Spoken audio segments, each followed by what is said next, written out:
Menjelang perayaan Natal dan Tahun Baru atau Nataru, harga sejumlah sembako, diantaranya telur dan cabai di pasar tradisional, khususnya Lawang Agung, Kecamatan Rupit, Muratara, merangkak naik.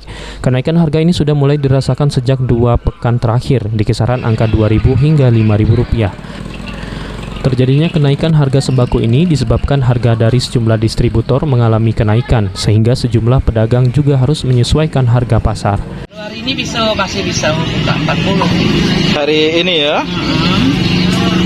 Kenaikan berarti mulai hari ini berarti untuk harga telur? 2 hari lah. Harga sebelumnya berapa, Bu?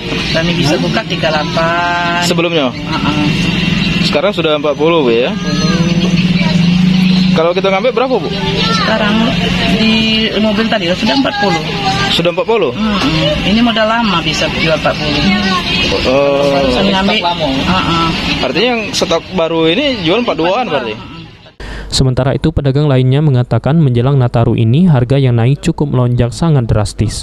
Sehingga pedagang berharap kepada pemerintah agar dapat kondisikan harga sayuran menjadi stabil, sehingga masyarakat tidak merasakan dampak naiknya harga cabai maupun telur. 60.000. Dari cabai? Dari berapa itu? Dari harga 20.000 sampai 60.000. Itu penyebabnya naik? Naik barangnya dati mungkin mesin bauki. Sini lah.